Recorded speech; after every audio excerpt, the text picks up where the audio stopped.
जय माता दी दोस्तों, कैसे हैं आप सभी। आशा करता हूं दोस्तों आप सभी अच्छे होंगे, स्वस्थ होंगे। दोस्तों आज मैं आपको माँ नव दुर्गा की साधना बताऊंगा और एक मंत्र मैं आपको बताऊंगा। इस एक मंत्र से आप नव दुर्गाओं की कृपा प्राप्त कर सकते हैं, उनकी सिद्धि प्राप्त कर सकते हैं और माता रानी का आशीर्वाद प्राप्त करके आप जो भी कार्य करना चाहे उस कार्य में आप सफलता प्राप्त कर सकते हैं। तो देखिए दोस्तों, नव दुर्गाओं की जो साधना करी जाती है वो बिल्कुल सात्विक तरीके से करी जाती है, क्योंकि माँ दुर्गा, माँ शेरा वाली वैष्णव स्वरूप आएँ और इनकी साधना में विशेष रूप से आपको पूर्ण रूप से सात्विक रहना पड़ता है। ना अंडा, ना मीट, ना शराब, ना प्याज, ना लहसुन। तो अगर आप सात्विक प्रकृति के हैं तो आप इनकी साधना सरलता पूर्वक सिद्ध कर लेंगे। हाँ, और अगर आप तामसिक चीज़ों का सेवन करते हैं तो आपको थोड़ी सी समस्या होगी, क्योंकि जब तक माँ नव दुर्गा की साधना आपकी चलेगी तब तक आपको सात्विक आहार, सात्विक चीज़ों का ही सेवन करना होगा। और यहाँ तक कि मैं आपको ये भी बता दूँ कि जो भी लोग तामसिक होते हैं उनको सात्विक देवी देवताओं की पूजा आराधना नहीं करनी चाहिए, क्योंकि अगर आप मान लीजिए आप एक तामसिक व्यक्ति हैं, आप अंडा भी खाते हैं, आप मीट भी खाते हैं, आप शराब भी पीते हैं और आप ये सोचें कि हम हनुमान जी की सिद्धि कर लें, हम माता वैष्णो की सिद्धि कर लें, तो ये आपके लिए असंभव है। अगर आप करना चाहें तो आप कर सकते हैं, आप सिद्धि कर सकते हैं, हनुमान जी की भी कर सकते हैं, माता वैष्णो की भी कर सकते हैं।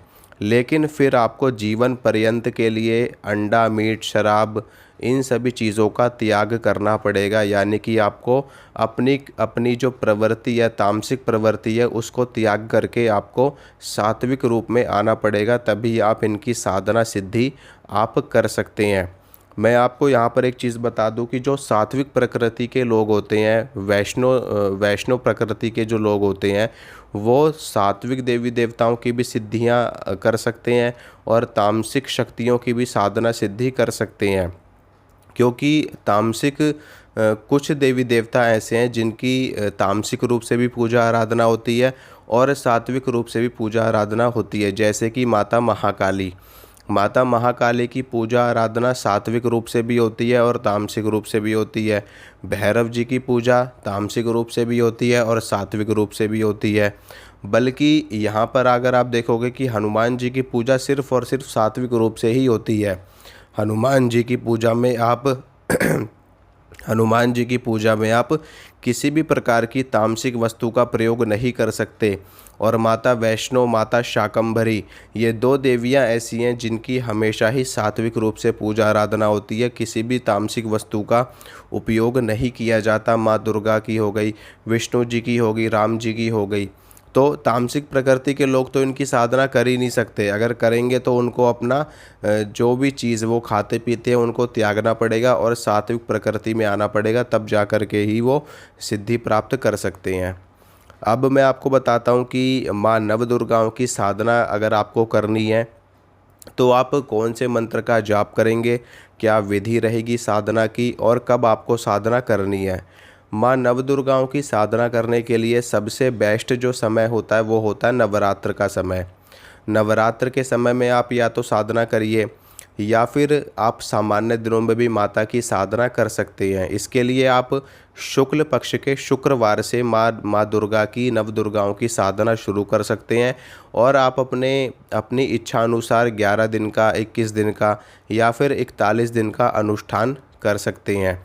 अब इस अनुष्ठान में आपको देसी घी का अखंड दिया माँ दुर्गा के लिए रखना पड़ेगा और कलश की स्थापना आपको करनी पड़ेगी जैसे नवरात्र में करी जाती है। और माता रानी को आप 16 श्रृंगार, चुनरी और भोग प्रसाद, इन सभी चीज़ों की व्यवस्था आपको करनी पड़ेगी। जब तक आपकी साधना चलेगी तब तक रोज़ प्रतिदिन आपको माता को भोग प्रसाद अर्पित करना पड़ेगा। और जिस मंत्र का आप जाप करेंगे, अनुष्ठान करेंगे, बाद में उस मंत्र से आपको दशांश हवन भी आपको करना पड़ेगा। मंत्र की जो संख्या रहेगी वो 1.25 लाख रहेगी। यानी कि अगर आप 11 दिनों में करोगे तो भी आपको 1.25 लाख की संख्या पूरी करनी है, 21 दिनों में करोगे तो भी आपको 1.25 लाख की संख्या पूरी करनी है, और 41 दिन की साधना करोगे तो भी आपको 1.25 लाख की संख्या पूरी करनी है। अब आपको क्या करना होगा, देखिए शुक्ल पक्ष में ही ये साधना शुरू की जाएगी। किसी भी महीने का शुक्ल पक्ष आपको चुन लेना है और पहला शुक्रवार आपको चुन लेना है। पहला ना हो सके तो दूसरे से कर लो, तीसरे से कर लो, लेकिन शुक्ल पक्ष का ही वो फ्राइडे होना चाहिए। प्रातः काल में आपको उठना है, सुबह सुबह जितनी जल्दी उठ सको उतना ज़्यादा श्रेष्ठ है।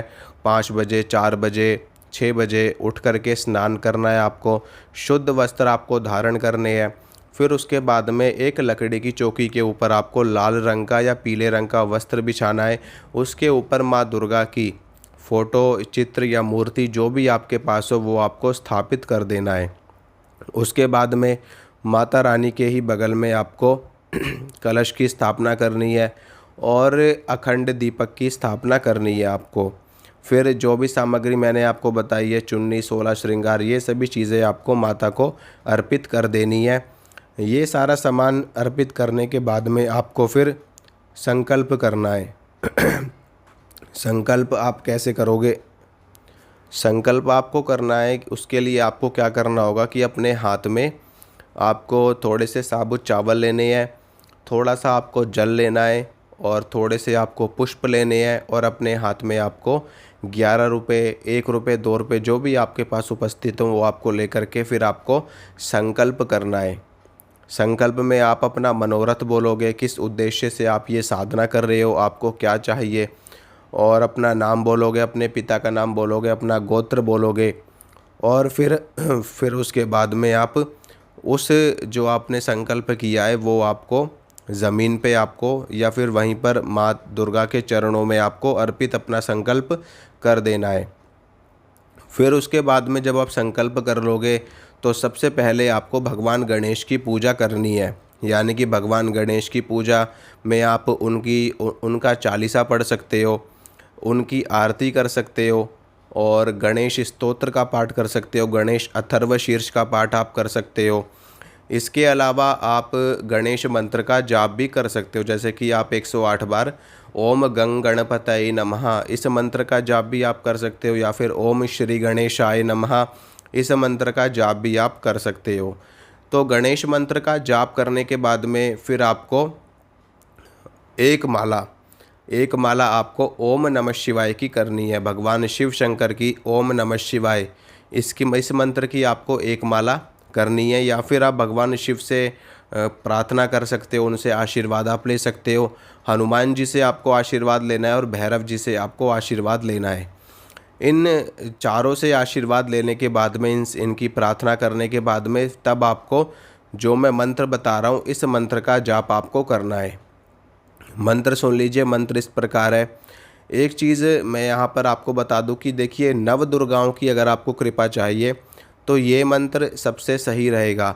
ओम श्री नव दुर्गाय नमः, ओम श्री नव दुर्गाय नमः, ओम श्री नव दुर्गाय नमः, ओम श्री नव दुर्गाय नमः इस मंत्र का जाप आपको करना है।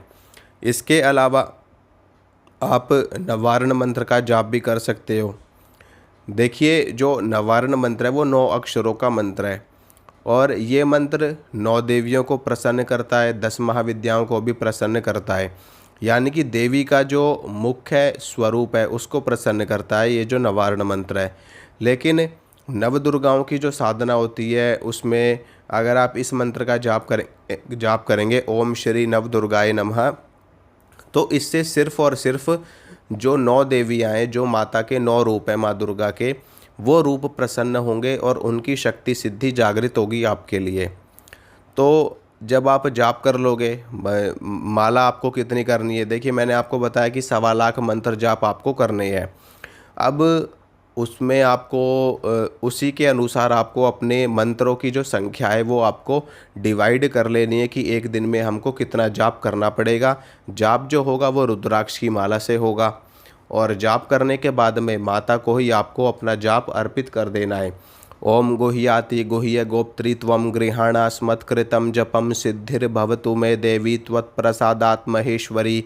इस प्रकार से बोल करके माता के ही वाम हस्त में आपको अपना जप निवेदन कर देना है और उसके बाद में आपको माता से अपनी गलतियों के लिए क्षमा मांगनी है, क्षमा प्रार्थना उनसे करनी है। अपने आसन को प्रणाम करके, माता को प्रणाम करके और अपनी माला रख करके आपको उठ जाना है और फिर आपकी यहाँ पर साधना पूरी होती है। उसके बाद में आप अगले दिन की प्रातः दोबारा से साधना करेंगे। प्रतिदिन अगर आप सुबह शाम जप कर रहे हैं तो सुबह शाम को आपको साधना करनी पड़ेगी इसी विधि से। ठीक है, तो माता रानी आप सभी का मंगल करें, आप सभी पे अपनी कृपा दृष्टि बनाए रखें। मिलूंगा मैं आप सभी से अगली वीडियो में। अगर आपको ये वीडियो अच्छा लगा तो वीडियो को लाइक कर देना, वीडियो को शेयर करना, चैनल को सब्सक्राइब करना। जय माता रानी की।